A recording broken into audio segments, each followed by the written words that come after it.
வணக்கம், welcome to Pettibox. நான் Darshana, one of the creators of Pettibox. இன்னைக்கு நம்ம DIY செக்மெண்ட்ல less than 100 rupees செலவு பண்ணி சூப்பரா ஈஸியா ரொம்ப வெர்சடைலா ஒரு gift எப்படி பண்றதுன்னு பார்க்க போறோம். என்ன gift அப்படின்னா it's a mini photo album. இந்த photo album நீங்க யாருக்கு வேணா எந்த அக்கேஷனுக்கு வேணா இல்ல அக்கேஷனே இல்லாம கூட யாருக்காச்சும் ஒரு மெமரி gift பண்ணணும்னு நினைச்சீங்கன்னா பெஸ்ட் ஆப்ஷன். ஸோ ஸ்ட்ரைட்டாக வாங்க வீடியோக்குள்ளே போயிட்டு இந்த கிஃப்ட் எப்படி பண்ணுறதுன்னு சொல்லி பார்க்கலாம். மினி ஃபோட்டோ ஆல்பம் பண்ணுறதுக்கு நம்மளுக்கு தேவையான things scissors, paper, knife, pencil, gum or Fevicol, அப்புறம் இந்த மாதிரி ரோப் இல்லாட்டினா சாட்டின் ரிப்பன், அப்படி இல்லைன்னா இந்த மாதிரி ரிங்ஸ் உங்ககிட்ட இருக்குது அப்படின்னா ரிங்ஸ் கூட யூஸ் பண்ணிக்கலாம். அப்புறம் பேப்பர்ஸை பஞ்ச் பண்ணுறதுக்கு பஞ்சிங் மெஷின், ஃபோட்டோஸை விட பெரிய சைஸில் கொஞ்சம் பேப்பர்ஸ், அதுக்கப்புறமேட்டு ஃபோட்டோஸ் ஆஃப் நம்ம சாய்ஸ். இவ்வளோ தான் நம்மளுக்கு தேவையான திங்ஸ். ஸோ ஃபர்ஸ்ட் ஸ்டெப்பாக பேப்பர்ஸ் எடுத்துகிட்டு கார்னர்ஸ் எல்லாத்துலேயும் ஒரே பாயிண்டில் மார்க் பண்ணிவிட்டு எல்லாத்தையுமே பஞ்ச் பண்ணி வச்சுக்கலாம். இதை ஏன் ஃபர்ஸ்ட் ஸ்டெப்பாக பண்ணுறோம் அப்படின்னா ஃபோட்டோ ஸ்டிக் பண்ணதுக்கப்புறம் பஞ்ச் பண்ணால் ஃபோட்டோவை பஞ்ச் பண்ணுறதுக்கு சான்ஸ் இருக்குது. அதனால ஃபர்ஸ்ட் ஸ்டெப்பாகவே பஞ்ச் பண்ணிக்கலாம்.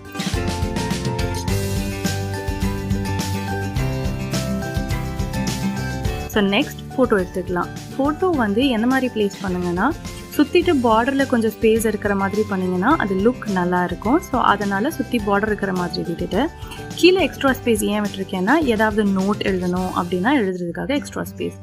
இப்போது இதில் நான் வந்து டைரெக்டாக ஃபெவிஸ்டிக் கம் யூஸ் பண்ணியே ஒட்டியிருக்கேன். நீங்கள் ஃபெவிகால் ஆர் ஃபெவிஸ்டிக் உங்களுக்கு எது அவைலபிளாக இருக்கோ அதை நம்ம யூஸ் பண்ணிக்கலாம்.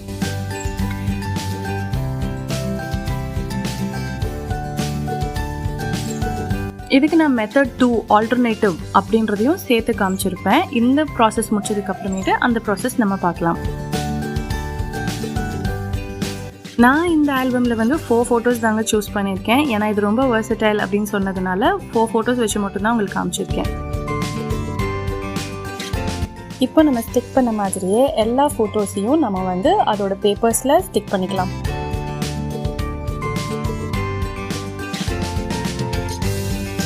நெக்ஸ்ட் நம்ம வந்து ஆல்டர்னேட்டிவ் மெத்தட் என்ன பண்ணலாம்னு சொல்லி பார்க்கலாம். இதுக்கு நான் ரெகுலர் பிளாக் சார்ட் தான் யூஸ் பண்ணியிருக்கேன். ஃபோட்டோவை விட கொஞ்சம் பெரிய சைஸ் சார்ட் எடுத்திருக்கேன்.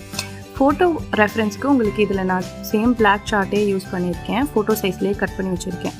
ஸோ இதை நம்ம பிளாக் சார்ட்டில் வச்சுட்டு 4 கார்னர்ஸையும் மார்க் பண்ணிக்கோங்க ஆன் த ஃபோட்டோவோட 4 கார்னரையும் நம்ம மார்க் பண்ணணும். ஸோ நெக்ஸ்ட் வந்துட்டு இந்த 4 கார்னர்ஸ் மார்க் பண்ண இடத்துல பேப்பர் நைஃப் வச்சு சின்னதாக ஸ்லிட் போடுங்க. So very small slit. Paper corners மட்டும் அந்த ஸ்லிட் மட்டும் தான் பண்ணணும், ஃபுல்லாக கட் பண்ணக்கூடாது. இப்போ இந்த ஸ்லிட்குள்ளே நம்ம வந்து ஃபோட்டோவை இன்சர்ட் பண்ண போகிறோம். இது உங்களுக்கு எதுக்காக ஆல்டர்னேட்டிவ் மெத்தட்னா if you want to change the photo, ஃப்யூச்சரில் நான் வந்து இந்த ஃபோட்டோ வேணாம் எனக்கு வேறு ஃபோட்டோ இதில் வைக்கணும், நானே எனக்கு பர்சனல் யூஸுக்கு தான் இந்த ஆல்பம் க்ரியேட் பண்ணுறேன் அப்படின்னா இந்த மெத்தட் உங்களுக்கு பெஸ்ட்டாக இருக்கும். ஏன்னா எப்போ வேணால் எந்த ஃபோட்டோவை வேணால் நீங்கள் சேஞ்ச் பண்ணிக்கலாம்.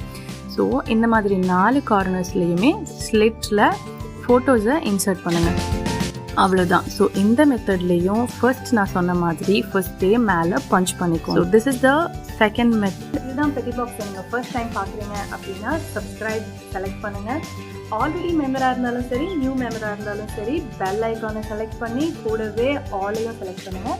அப்போனா தான் நாங்கள் போடுற எல்லா வீடியோஸோட நோட்டிஃபிகேஷன் உங்களுக்கு வரும். ஸோ நம்ம வந்து ஃபர்ஸ்ட் பேஜ்க்கு வந்து same size of chart cut பண்ணியிருந்தேன். ஸோ அந்த சார்ட்டில் டெக்கரேட் பண்ண போகிறேன்.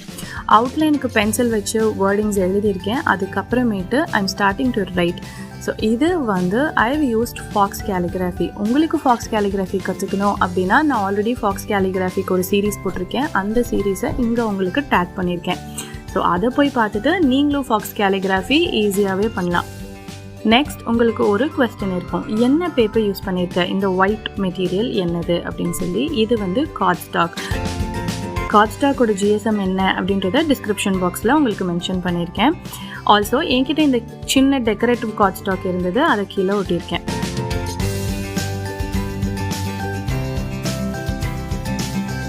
ஸோ டெக்கரேட்டிவ் ஒர்க் முடிஞ்சிச்சு. இதுக்கப்புறமேட்டு நம்ம எல்லா ஃபோட்டோஸையுமே கிளப் பண்ணுறது தான். ஸோ இதுக்கு நான் வந்து என்கிட்ட இந்த மாதிரி ஒரு ரிங் இருக்குது. ஸோ அந்த ரிங்கை எடுத்து யூஸ் பண்ணியிருக்கேன். பட் உங்கள்கிட்ட ஒரு ரோப் இல்லாட்டினா நார்மலான நம்ம சாட்டின் ரிப்பன் இந்த மாதிரி ஏதாவது தான் இருக்குது அப்படின்னா நீங்கள் அதையும் போட்டுக்கலாம். ஸோ ஸோ இந்த மாதிரி எல்லா ஃபோட்டோஸையும் ஜாயின் பண்ணி முடிச்சிட்டிங்க அப்படின்னா உங்களோட ஃபோட்டோ ஆல்பம் இஸ் ரெடி. அவ்வளோதான்.